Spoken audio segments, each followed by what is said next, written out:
మాజీ మంత్రి Siddipet MLA Harish Rao MLA పాడి కౌశిక్ రెడ్డిలను పోలీసులు అరెస్ట్ చేశారు. కౌశిక్ రెడ్డి ఇంటికి వెళ్లిన హరీష్ రావు గచ్చిబౌలి పోలీసులు అదుపులోకి తీసుకున్నారు. ఇక ఇదే సమయంలో కౌశిక్ రెడ్డిని కూడా బంజారాహిల్స్ పోలీసులు అరెస్ట్ చేశారు. పోలీసుల విధులకు ఆటంకం కలిగించారని పలు సెక్షన్ల కింద కేసు నమోదు చేశారు. కౌశిక్ రెడ్డికి మద్దతు ఇచ్చేందుకు వెళ్లిన హరీష్ రావును సైతం అరెస్ట్ చేశారు. బీఆర్ఎస్ నేతలపై అక్రమ కేసులు పెడుతున్నారంటూ గులాబీ పార్టీ నేతలు ఆరోపిస్తున్నారు.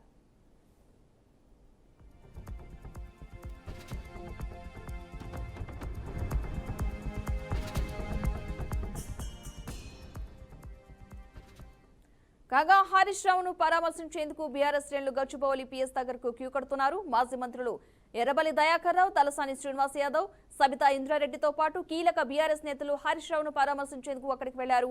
కాంగ్రెస్ ప్రభుత్వంపై నేతలు తీవ్ర స్థాయిలో మండిపడుతున్నారు. అక్రమ అరెస్టులకు భయపడేది లేదంటూ కూడా తేల్చి చెప్పారు.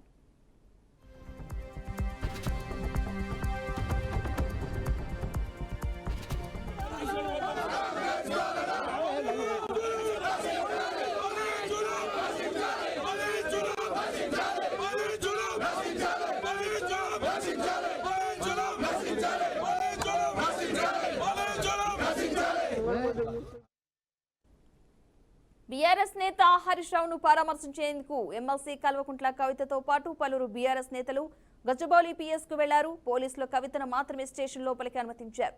అయితే బీఆర్ఎస్ నేతలను స్టేషన్ లోపలికి అనుమతించకపోవడంపై ఆ పార్టీ నేతలు పీఎస్ ముందు ఆందోళనకు దిగారు. దీంతో పీఎస్ ముందు ఉద్రిక్తత నెలకొంది.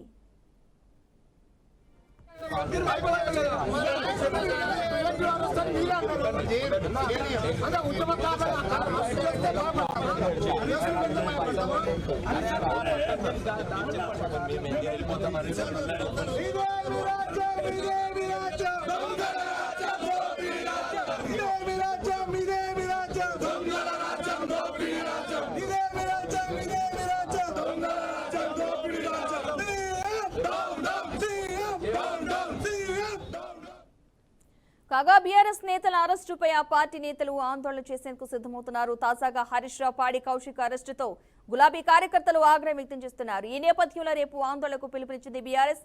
అక్రమంగా అరెస్ట్ చేసిన నేతలను వెంటనే విడుదల చేయాలంటూ రేపు ట్యాంక్ బండిపై నిరసనకు పిలుపునిచ్చారు. అంబేద్కర్ విగ్రహం దగ్గర బీఆర్ఎస్ నిరసనలు తెలిపేందుకు రెడీ అవుతున్నారు.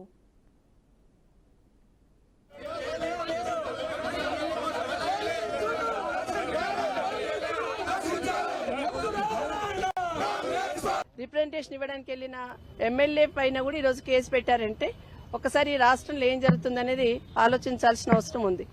2 days బ్యాక్ హరీష్ రావు గారి మీద కేసు పెట్టినప్పుడు ఒక పర్సన్ పోయి కంప్లైంట్ ఇచ్చినప్పుడు కేసు రిజిస్టర్ చేశారు. అట్లాగే ఒక ఎమ్మెల్యే పోయి కూడా కంప్లైంట్ ఇచ్చే అధికారం ఉంటుంది కదా పోలీస్ స్టేషన్లో.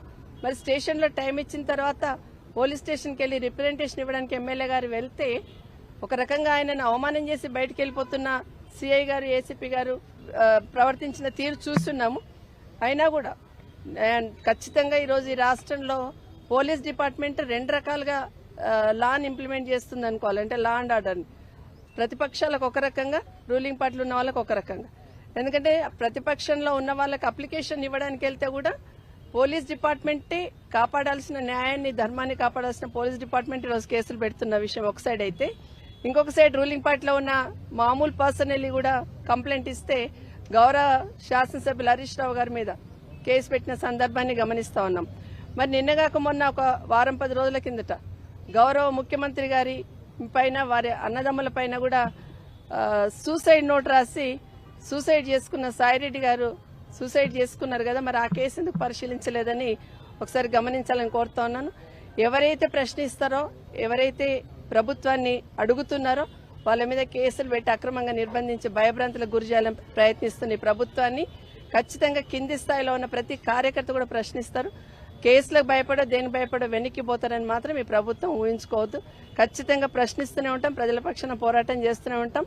ఈ అక్రమ అరెస్టులు, అక్రమ నిర్బంధాలు ఏవైతున్నాయో ప్రజలు గమనిస్తా ఉన్నారు. తెలంగాణ ప్రజలందరూ కూడా తలుచుకుంటే మీ పోలీస్ స్టేషన్లు, జైళ్లు కూడా సరిపోవు. ఖచ్చితంగా రేవంత్ రెడ్డి జాగ్రత్తగా ఉండాలి. ఇవాళ మొత్తం కూడా నీ లగచర్లలో ప్రజలు నీకు ఏ విధంగా తీర్మానం చేసి చెప్పినరో చూసిండ్రు. దిలావర్పూర్ లో అక్కడ కూడా ప్రజలు ఏ విధంగా సమాధానం చెప్పినరో చూసిండ్రు. ఇవాళ ప్రతి ఊరు లగచర్లు అవుతుంది, ప్రతి బస్తీ లగచర్లు అవుతుంది, ప్రతి వీధి కూడా దిలావర్పూర్ అవుతుంది. అందుకే సంవత్సరం అయిన తర్వాత ఏ కార్యక్రమాలు ఏ అభివృద్ధి కార్యక్రమాలు చేయలేదు కాబట్టి ఫ్రస్ట్రేషన్ లో బూతులు మాట్లాడుతూ అహంకార పూరితంగా మీ యొక్క అధికారులు అదేవిధంగా మీ మంత్రులు ప్రవర్తిస్తున్నారు. మీ భాష మార్చుకోండి, చట్టాలను ఫాలో అవ్వండి.